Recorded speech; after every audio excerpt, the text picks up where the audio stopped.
Вітаю ўсіх яшчэ раз, з вами по-ранейшаму Зміцер Лукашук, і мы працягваем абмяркоўваць падзею Беларусі і за яе межамі. Ну і працягнем мы гэтае абмеркаванне з рэдактаркай выдання План Б, з эканамічнай аглядальніцай, і я б дадаў яшчэ і палітычнай аглядальніцай таксама. Я думаю, что это добрая замена вот тому сказу, что я звычайно казаў, былая палізняволеная. Давай ад гэтага ўжо адмовімся, будем казаць, что палітычная аглядальніца у тым ліку, тому что якая ж эканоміка без палітыкі і наадварот. І як это не дзіўна, хотя нічога дзіўнага ў гэтым няма, Ольга Лойка вельмі добра знаецца ў гэтым таксама, як у палітыцы, так і ў эканоміцы і ўсім астатнім. Прывітанне, Ольга. Привет. Твоими стараниями, Дима, спасибо, да. Расширяешь мои компетенции. Ну, я думаю, что ты без моей допомоги добра сама справляешься с расширением своих компетенций. Может, я только что звярну увагу, хотя... Так, давай пачнем все ж таки с экономики, тому что шмат сапраўды цікавага і нечаканага ці здарылася, ці прогучала апошнім часам. І давай пачнем з сённяшняй інфармацыі про тое, што літоўскія фуры пачалі такі выязджаць ужо з тэрыторыі Беларусі. Ну, прынамсі, такая заява ўжо прогучала. Як ты ацэньваеш усю гэтую сітуацыю і вот вынік гэтага супрацьстаяння? Ну, я хочу сказать, что очередное пришествие Коула сильно способствовало, да, рассосались проблемы, он почти как чумак, ему только осталось это на расстоянии научиться делать, да, влиять на отношения и судьбы людей, народов и так далее, да. Да, миролюбие, значит, с пятницы, с четверга, так сказать, посетила Александра Григорьевича. То, что 4 месяца не решалось, вот рассосалось буквально за выходные. Он честно сказал в пятницу, что вопрос мы порешаем за выходные. У меня есть 3 дня, он хорошо сказал, да, кто ему дал 3 дня, почему у него есть 3 дня, что случится, если он на 4-й день это затянет, да. Ну, это знаковая некая лічба, там Киев за 3 дня, тут вот да, фуры за 3 дня. Фуры за 3 дня, абсолютно, да. Вот, он был очень мил, любезен, миролюбив, получил от Коула, видимо, все, что хотел. Я так думаю, что это, видимо, зембаунд внутримышечно. Вот, ну, в общем, очень способствовало, так сказать, гуманизации и миролюбию. Да, фуры отдают, плата за стоянку, которая была драконовские 120 евро в сутки, почему не в час, до сих пор не понимаю, да, снизилась там в 5-7 раз. Ну, в общем, чудеса миролюбия, и ждем, когда фуры реально покинут Беларусь. Причем не пришлось встречаться на высшем уровне, не пришлось беспокоить литовский МИД. В общем, действительно, вопрос рассосался. Ну, то бок, так, дзіўна, там перад гэтым былі заявы, што калі не на ўзроўні МЗС, то немагчыма нічога парышаць. Абсолютно. Причем прям министров, да, даже нам на уровне начальников отдела нам не предлагать. Ну, послушай, ну, Коул руками разводит такие проблемы. Видишь, вот заряжает воду и дистанционно, так сказать, способствует нормализации. Но с фурами, можа быть, и разобраліся, але ж застаюцца іншыя пытанні. Вось гэтыя шарыкі з цыгаретамі, которые, ну, усяго што толькі звычайная памежная злачыннасць, да, але з-за гэтай злачыннасці, якую нейкім дзіўным чынам не могуць вездесущыя лукашэнкаўскія спецслужбы і ўвогуле праваахоўныя так званыя сілавыя структуры спыніць, з-за яе спыняецца праца Віленскага аэропорта постоянно. Абсолютно. И вот что... Слушай, лот все мне еще должен 100 евро, да, за свои задержки и отмены рейсов. Смотри, получается очень любопытно, да. С 2020 годом мы разобраться можем прекрасно, да, выходит целый министр какой-нибудь внутренних дел или шеф ГУБОПика и говорит, значит, я вас морды всех по одному отловлю, всех до одного установим, всех до одного покараем, да. А здесь такая полная беспомощность, ну, ребята, это просто природное явление такое, да, ну, просто на границе контрабанда, ну, понимаете, где граница, там контрабанда, что же вы хотите? Ну, мы хотим, чтобы вы с этим разобрались. Я думаю, что это просто немножко больше времени может занять, но если вот с тем же рвением, с которым они отлавливают всех, кто лайкал, ходил, думал не туда, ну, должно у них получиться. Иначе, извините, меня очень смущает боеготовность этой страны, если она не может справиться с шариками, контрабандистами, да, использует рассуждения Лукашенко, потому что, ну, они же не летают там на 10 километрах, да, ребят, ну, у них есть еще взлет, посадка, там всякие другие маневры, да. Ну, в общем, с контрабандой надо бороться, да. Узнікае толькі пытанне, можа быть, эту кантрабанду нават не там контрабандисты, умоўно кажучи, в погонах лукашенковских спецслужбов запускают? Слушай, ну, безусловно, они тесно аффилированы. Иначе про обычных нормальных контрабандистов, да, у нас не снимают, к примеру... Я маю на увазе, что запускают у погонах, но ФСБшных. Тоже не исключено, да, ну, потому что, смотри, когда это показывают по телеку, да, объясняя, доказывая нам, что это обычная трансграничная преступность, да, ну что, ну вот, мы вам даже по телевизору показали. Обычные нормальные бандиты, что вы хотите, да? Не ВШБшники какие-нибудь, ну, нормальные, серьезные пацаны. Ну, нет вопросов. Ну, это очень странно на самом деле, да, вы нам еще покажите, как нарколаборатория работает, и скажите, ну вот, ну, нормальные злодеи, да, что вы хотите, не вам чита, да, а террорист все равно ты, да, вот, в смысле я, вот, поэтому, слушай, ну, я думаю, что это может занять чуть-чуть больше времени, и, конечно, это удар все-таки по бюджету, потому что эта отрасль работает, старается и приносит доход кому надо, да, потому что если бы кому не надо, я уверена, что энтузиазма было бы заметно больше. Я все ж таки вот паспрабую працягнуць гэтую тэму налажвання ці перспектыў налажвання адносінаў добрых з Літвой пры пасярэдніцтве, безумоўна, Коўла, з тым, што, можа быць, гэтае паляпшэнне адносінаў у інтарэсах найперш Вашынгтона і Мінска. Что-то там вот про транзит, про Клайпеду. Там вот. Слушай, ну это в любом случае интересно и Литве, да, и там таких акторов много, и много желающих не отдавать что-то на откуп россиянам, да, хотя у них, по-моему, там уже, пока я тут с утра записываюсь в разных местах, по-моему, там -1 порт на Балтике, да, немножко случился.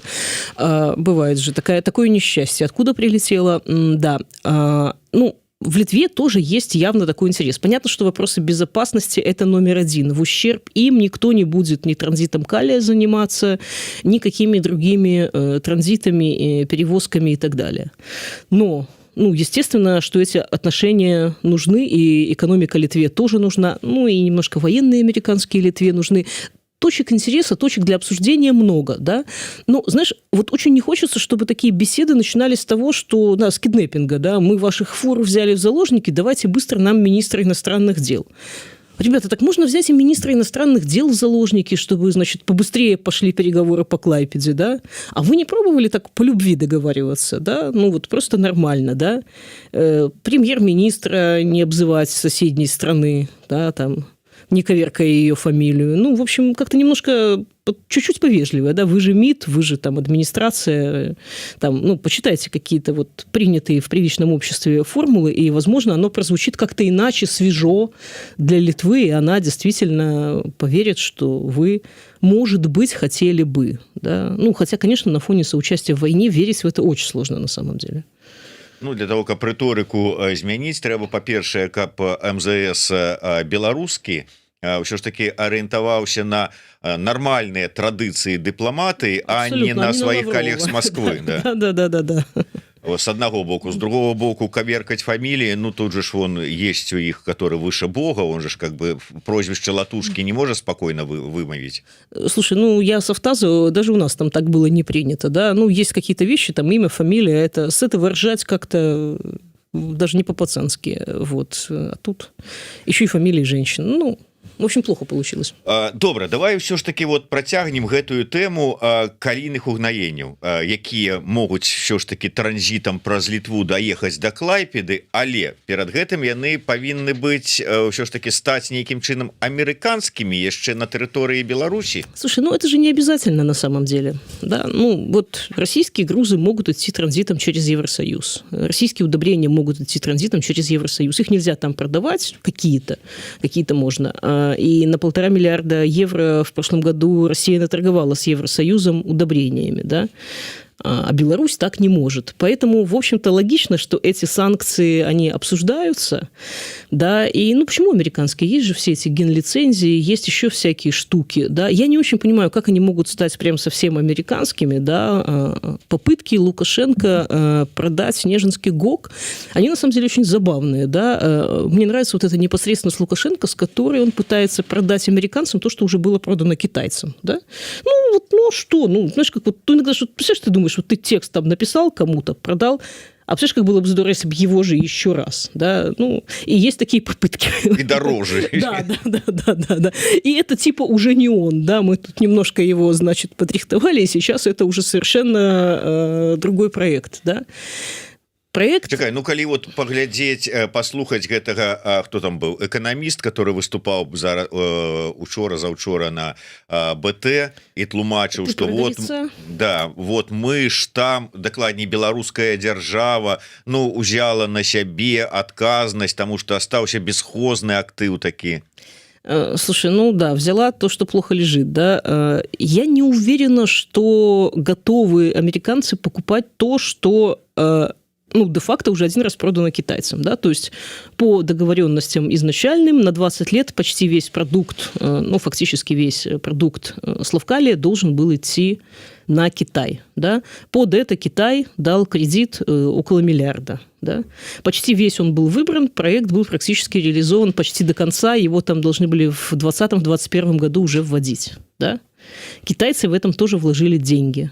Насколько реально сейчас это же перепродать? Ну, я уже молчу с того, что по-хорошему, если его продать, то надо было бы Михаилу Сафарбековичу Гусариеву вернуть вложенные им деньги. Да? Он же тоже не по своей воле из проекта вышел. Он не смог его продолжать по совершенно объективным причинам. Откуда он знал, что тот же Лукашенко в 2020 году затеет геноцид белорусского народа? Да?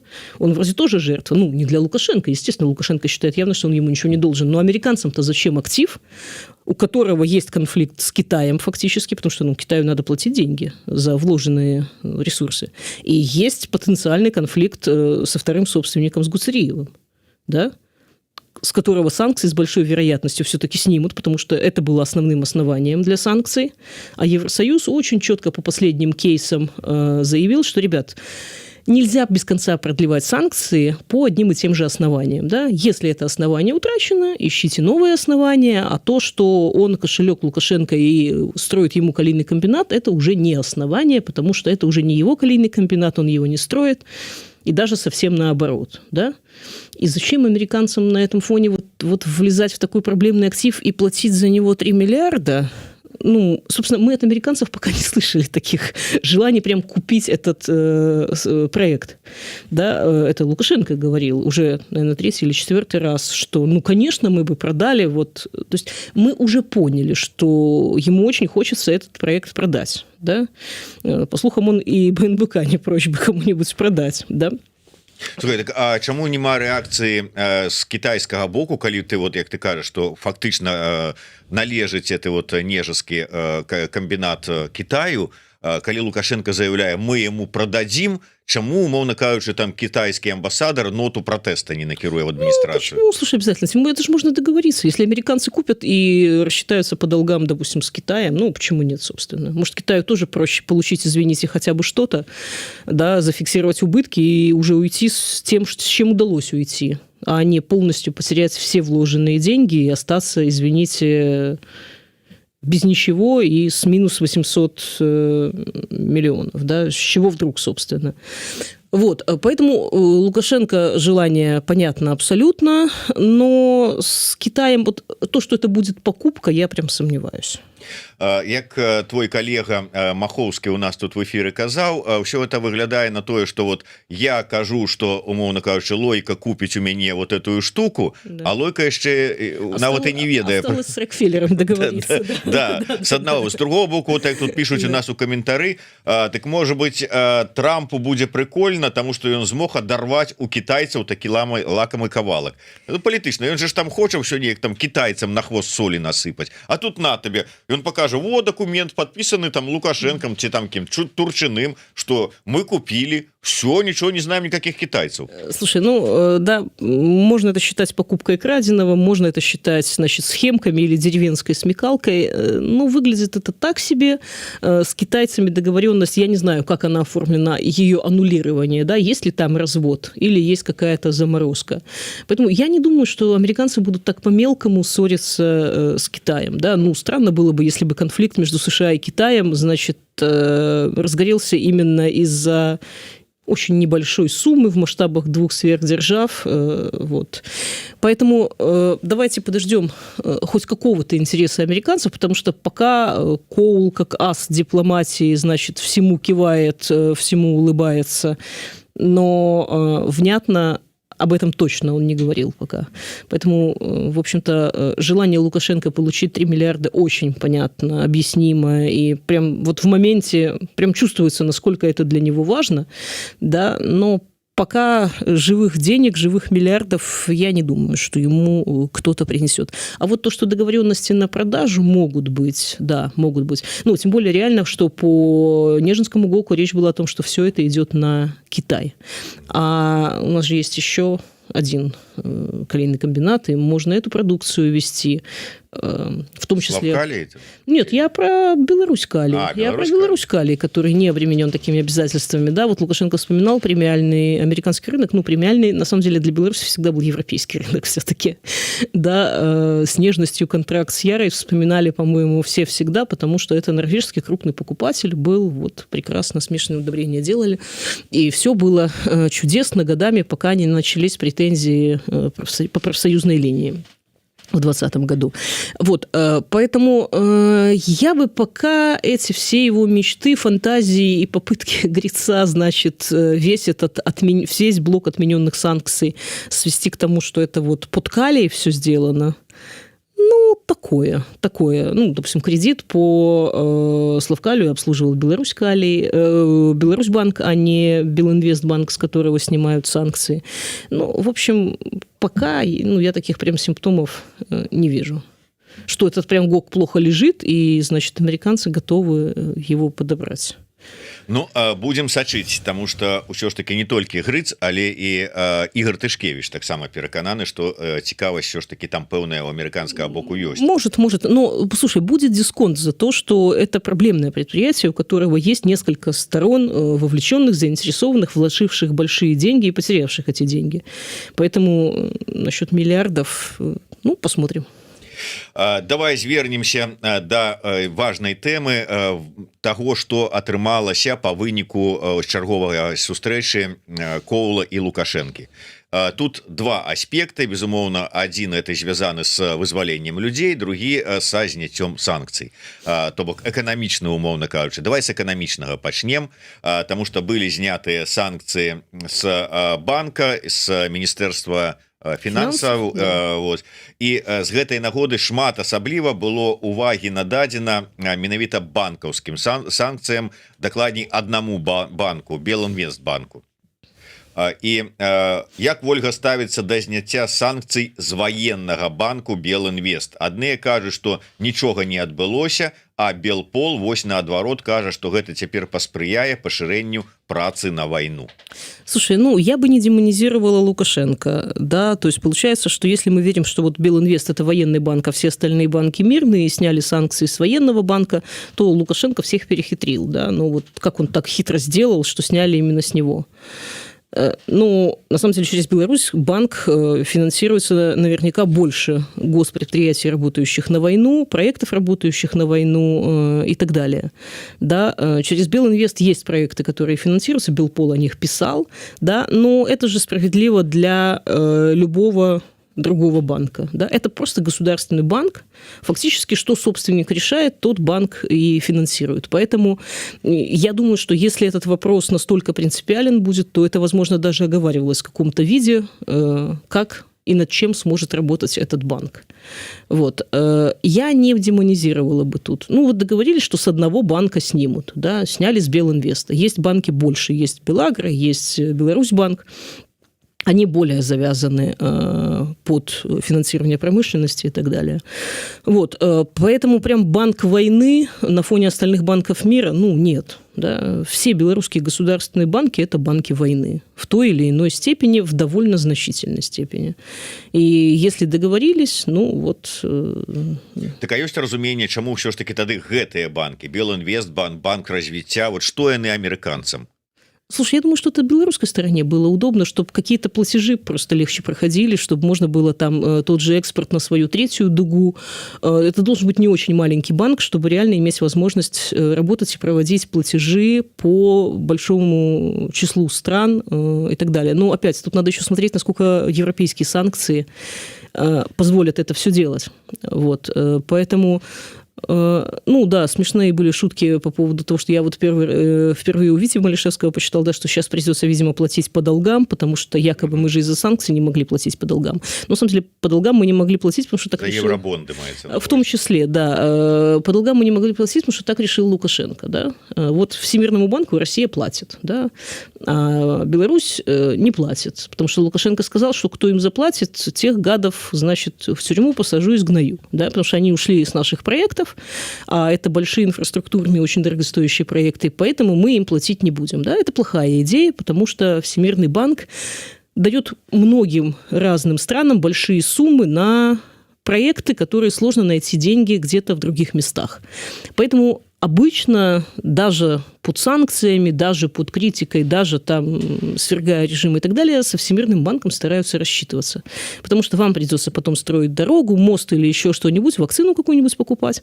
И для этого нужен будет кредит Всемирного банка. Да? Ну, плюс тут, возможно, еще позитивная сторона, потому что у Беларуси вот в этих гигантских ее золотовалютных резервов около миллиарда зависло специальных прав заимствования, которые, если помните, в 2021 году распределяла МВФ, чтобы помочь экономикам всего мира после ковида на восстановление. Было много дискуссий, давать эти деньги Беларуси или нет. Ну, фактически это не деньги, это именно специальные права заимствования, это МВФовская валюта. Нам ее начислили, но Беларусь не может ею распоряжаться. Да? То есть фактически есть замороженный миллиард, есть долг, около миллиарда. Ну, на самом деле, рассчитаться им было бы очень логично, чтобы можно было бы занять еще. Да?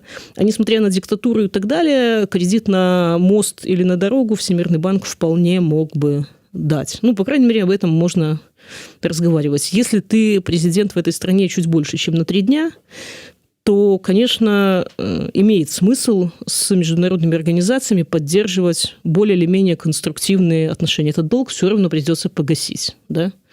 Вот.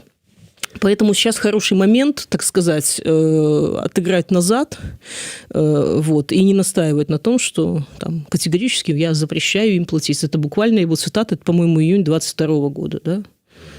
Ну, классно, да.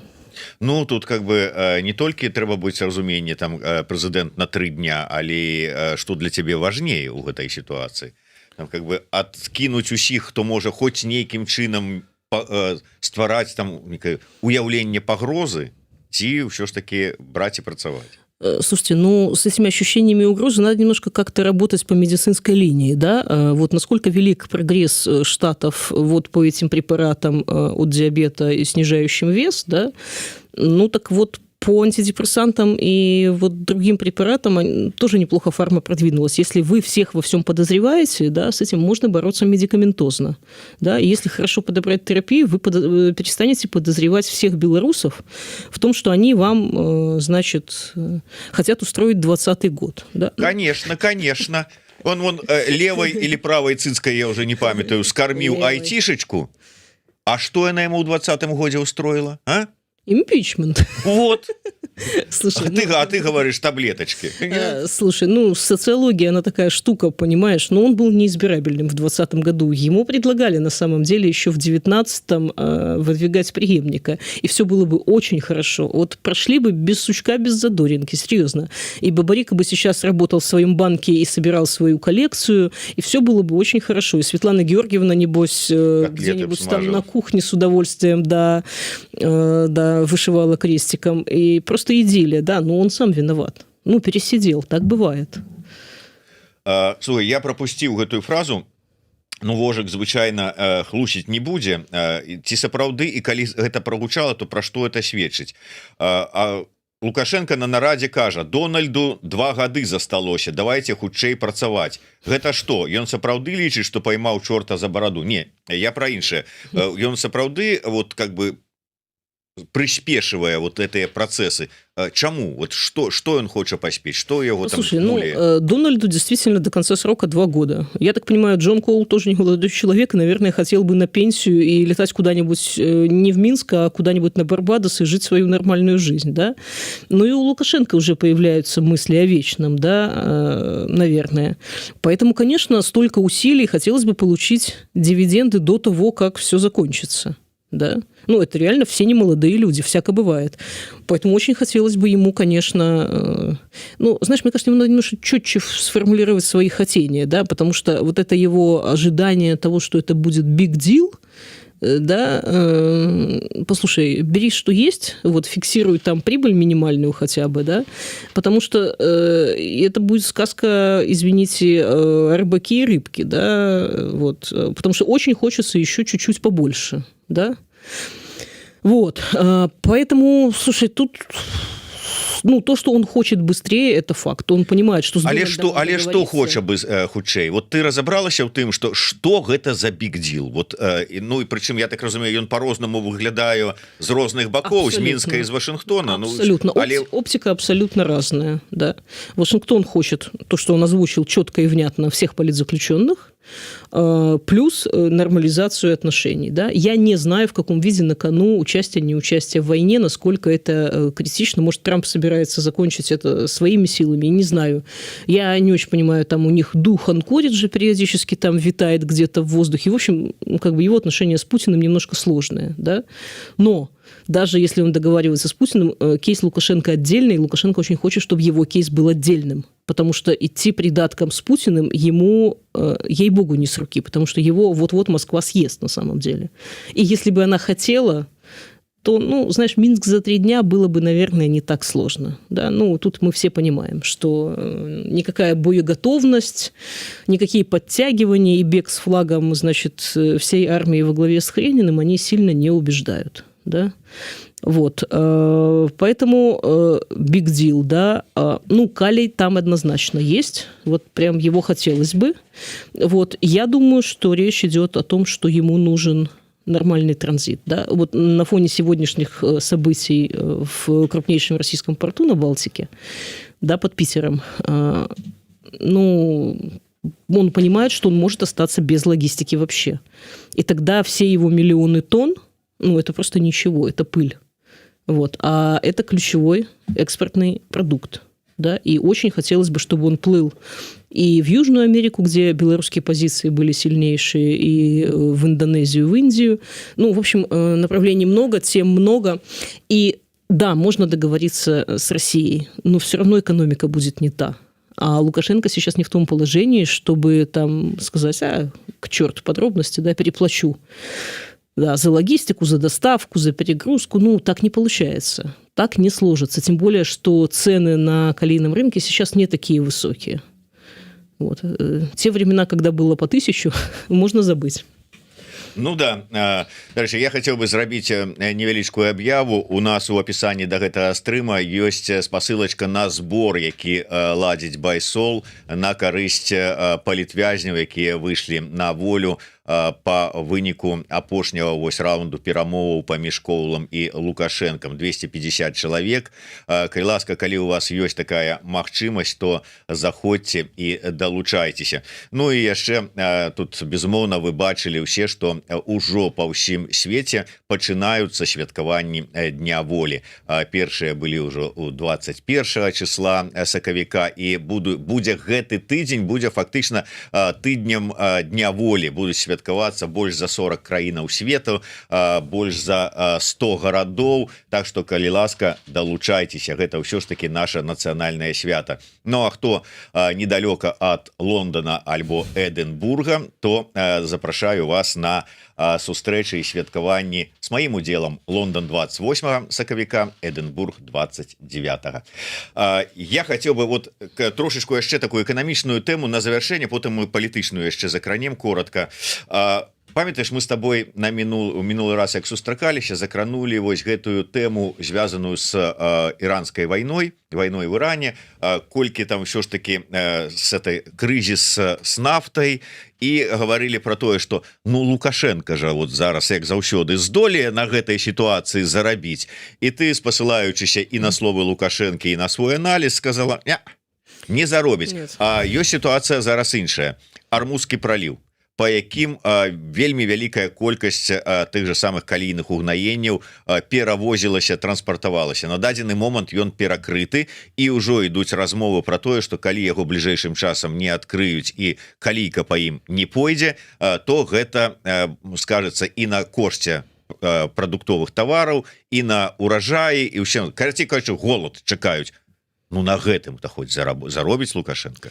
Слушай, ну, маловероятно на самом деле. Беларусь много импортирует, всего цены на это подымутся. Поэтому Лукашенко тут был вполне прав, говоря, что, ребят, ну, нет, хайпануть в моменте на чем-то, возможно, получится, но в целом по экономике не получится на этом выйти в большой плюс.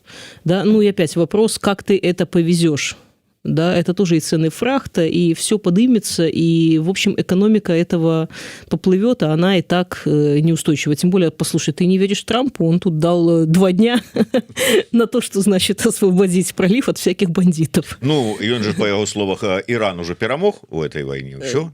Слушай, ну да, в общем... Так что и с проливом справится. Слушай, ну там он еще британская подводная лодка, так что посмотрим. Давай пока не будем, да, там... Я думаю, что Лукашенко сейчас не сидит и не потирает руки, считая барыши, что будет, если весь мир останется, значит, голодным и без энергоносителей, да. Ну, конечно, тут его темка пытаться пропихнуть, что, ребята, давайте, значит, снимать санкции в отношении нашего транзита, мы калийные удобрения продаем по всему миру, сможем везти больше, дешевле, лучше.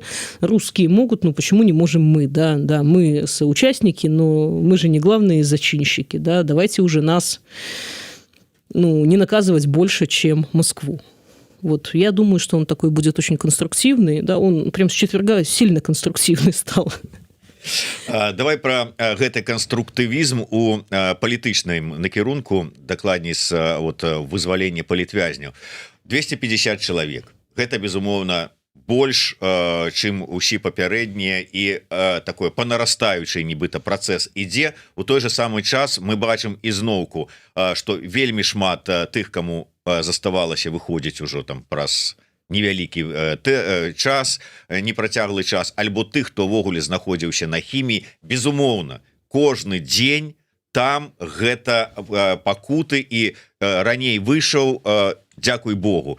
Но але, калі браць агулам, нема такого адчування, что ў чарговы раз подманули американцев? Слушай, ну нет. Ну, там было несколько дальнобоев, людей с большими сроками, поэтому тут такой идеи нет. Да? Были люди, в освобождение которых мало кто верил. Да? Это и Катя Андреева, да, которую прям Лукашенко упирался наравне с Почобутом, да, что отдам, если Сикорский приедет из Сирии. Да? Вот. Был Пальщиц, были правозащитники, которых, ну, как бы вот он прям не склонен был отдавать. Как там он хорошо сказал, да, сколько их там реально опасных? 30-40 человек, да? Так что ты держишь остальных, если у тебя даже по твоему разумению опасных 30 человек, да? Хотя очень забавно, что там Наста Лойко или Марфа Рабкова для него опасные люди, да? Вот прям странно. Ну, в общем, что тут странного? Да что, тут увогуле незразумела, якіх ён лічыць больш для сябе там небяспечнымі, а для каго менш небяспечнымі. Да ўвогуле, гэта ж самы, судзячы па прысудах, это самы пакрыўджаны чалавек у свеце. Абсолютно. Столько прысудаў за беднага, што яго пакрыўдзілі гэтага вот деда. Да, есть такая тема. Слава богу, что люди смогли остаться. Это важно. Условия, если верить тому, что вот написали коллеги и правозащитники, они очень драконовские на самом деле. Да, это какое-то такое помилование наполовину. Если что, мы тебя назад Калі я не посадим. помыляюсь, это вот на тых же ж умовах по удосах выходят люди, ці не? Слушай, ну там то, что на празднике, если понадобится, тебя могут посадить в СИЗО или в ВВС, это очень странно, да? Ты на 9 мая на шашлыки или в СИЗО? Слушай, пока не знаю, да, там посмотрим, как у деда паранойя разыграется, да? Там ограничения на использование сим-карт, на открытие счетов. Послушай, ну он сам не дает людям вернуться в нормальность, да? Он не верит, что эти люди вернутся в нормальность. Он не верит, что все белорусы, что они к нему вот прям хорошо относятся. И вот просто часть из них, там, каких-то беглых, каких-то неправильных, вот это они его ненавидят, да, а все остальные норм, да. Он не верит в это. Ну, просто потому, что он не может никого, да, вот не забудем, не простим. Да, я не буду опять бегать по улицам с автоматом. Так и в тот раз не было такой необходимости, да, можешь не бегать. А можешь бегать. В общем-то, свободный человек в свободной стране. Должен же в этой стране быть хотя бы один свободный человек, да, который хочет бегать с автоматом, хочет не бегать с автоматом. Вот. Ну, боится он, слушай, он крепко боится этих людей, при том, что там, ну, слушай, там по приговорам, по датам рождения видно, сколько совершенно обычных людей, пенсионеров, молодежи, которые там сидели за очень незначительные проступки, да, там за помощь политзаключенным, ну, это прям вообще... Вот, дарэчы, з гэтай нагоды Вожык патрыёт добра пытаецца. Вольга верыць, што гэтыя людзі сапраўды застануцца. Мне падаецца, што цягам паўгода яны будуць за мяжой і службе эвакуацыі падрыхтавацца. Я не просто верю, что так будет, я бы на их месте так сделала. Если вы не пенсионер, если у вас нет каких-то обстоятельств, по которым вы, ну, прям вынуждены будете оставаться какое-то время в Беларуси, если у вас есть семьи, дети, если вам надо работать, как-то жить и что-то делать, и не сойти с ума от того, что от каждого шороха и от каждого стука в дверь, ну, надо будет уезжать, да. Ну, судя по всему, на нормализацию он не готов. Конечно, важно, да, он даже, кстати, тех, кто в Беларуси остался, он выпустил без паспортов, что вообще забавно, да, ну, почему? Ты же уже позволил им остаться, ну, вот без документов. Может, вообще какую-то новую категорию, слушай, граждан нам завести в стране? Ну, пусть они будут без паспорта, да, как раньше крестьяне в деревне, да, что их там, вот. Или наоборот, вручать, чтобы разбегались. Я думаю, что у многих этот будет выбор, да, ну, важно остаться в Беларуси даже на выходе. Там люди доверенности могут написать, можешь что-то продать, купить. Ну, без паспорта что ты, ни доверенности не напишешь, нет, не выйдешь. Ну, паспорт же можно получить. Все-таки, да, я не думаю, что у этих людей будет запрет на получение паспорта, потому что реально это, иначе это какая-то, получается, категория очень сильно поврежденная в правах, и ну, у нас ни за какими уголовниками нет такого, извините, чтобы их лишали гражданских прав потом по выходе из тюрьмы, чтобы там ни телефоном не воспользоваться, ни чем. Вот. А с учетом того, что это никакие не уголовники, не бандиты, это обычные люди, им хочется жить свою обычную нормальную жизнь, да. Если бы надо было подписаться, там, никогда ничего не говорить против Лукашенко, ну ок, да, но... Непонятно, что от них хотят, какого уровня лояльности. Да, им всем на БТ сходить, что-то рассказать. Да кому это надо? Ну, в общем, у него самого нет понимания, что вообще, что он хочет от этих людей. Ну, чтобы они ему перстень поцеловали. Так его это ничего не убедит. Я не думаю, что он своим верит ближайшему окружению. Ну, он серьезно подозревает, что вот как-то недолюбливают его. Откуда иначе беседы эти, что я там полезный вам президент? В смысле полезный, да? У меня полезные вон спортивные занятия, да, там бег по утрам, значит, полезный тост с авокадо есть. А ты чем полезный? Ну, а почему другой будет менее полезный? Может, он помоложе, посимпатичнее. Может, он вообще женщина. Не дай бог. Нет, якраз вельмі цікавы варыянт, да. Яшчэ і по-беларуску, можа быць, гаворыць, а не одно слово ведае, там, змагары збеглыя. Вольга, калі ты вот кажаш, даеш, ну, как бы выказваеш сваё меркаванне, што гэтым людзям з-за таго, якія умовы ім там будуць створаныя, ўжо створаныя рэжымам, лепей ўсё ж таки думаць пра сваю будучыню, ну і просто пра выжыванне, лепей з'язджаць, то атрымліваецца, ты не асабліва верыш у тое, што гэта вот тое, што далі магчымасць застацца, гэта пачатак ну калі не адлігі, то пачатак працэсу змяншэння ўзроўню рэпрэсій, пра што нам вот любяць рассказывать. Слушай, это начало, да, это начало не уменьшения, а изменения качества, но ты пойми, это очень важно для тех, кто освобождается, допустим, кто пенсионного возраста, да, у которого нет здесь шансов.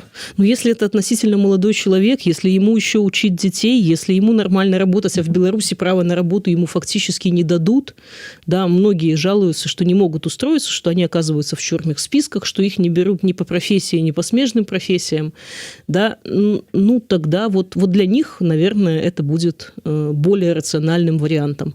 Но сознательный выезд – это все-таки не то, что принудительная эвакуация прямо из колонии на границу. Поэтому я думаю, что у многих людей будут эти размышления, и тут спасибо службе эвакуации, и Байсоловской, и отдельной службе, что они четко это проговаривают, что, ребята, там пути есть, варианты есть, и вам важно знать, что эта возможность у вас тоже есть. Потому что, знаешь, как была такая иллюзия, что ну, все нормально, да, уже даже защиту тут можно не давать. Вон, видишь, уже в Беларуси вон 200 человек оставили, и все с ними хорошо. С ними не все хорошо, на них будет большое давление, им сложно будет жить обычную нормальную жизнь. Поэтому, в общем-то, ну, все продолжается, да, но то, что люди смогли остаться, для многих это прям критически важно. Ну и опять, слушайте, собрать вещи, пообщаться с родственниками, организовать как-то дальнейшую жизнь семьи, забрать всех, ну, в общем, это сложное решение, но, знаешь, сидеть там, трястись и ждать, когда на какой праздник тебя, извините, в ВВС отвезут, да? Вы меня еще в обезьянник на выходные запирайте, а вдруг я хулиганить начну, да? Ну, вы серьезно? Да? Я не знаю, что это за способы надзора такие, да? Ольга, ну і на завяршэнне ўсё ж таки твой прогноз на далейшы, што чакаць па выніку працяга гэтага перамоўнага працэсу, тому что па звестках праваабаронцаў ну амаль 900 чалавек яшчэ застаюцца ў спісах палітвязняў. Калі мы кажам пра нарастаючыя вось все-таки гэта сама вынікі гэтых перамоваў, чаго чакаць? В горизонте 3-5 месяцев должна быть еще несколько партий, и Лукашенко важно это доиграть. Он тоже понимает, что и Трамп не железный, и терпение его, и срок его полномочий. Ну, в общем, пора заканчивать эту печальную историю вот, белорусских политзаключенных, якобы, вот, как он это понимает. И все-таки ему это очень важно сейчас. То бок вызваленне палітвязняў будзе, и давление тоже будет, да.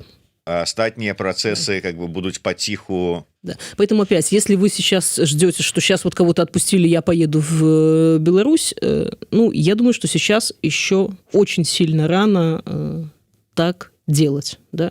Если вас не посадят, то с большой вероятностью вас ограбят. Поэтому, ну, вот, потерпите еще. Дякую вялікі. Завяршаем сённяшнюю нашу размову з Ольгай Локай. На завяршэнне яшчэ раз нагадываю пра збор, які ладзіць Байсол на дапамогу вызваленым 250 вязням. Калі ласка, калі ёсць у вас такая магчымасць, то далучайцеся. Ну і не забывайцеся святкаваць Дзень волі і подписываться на YouTube канал Еврорадио. До сустрэчы, жыве Беларусь.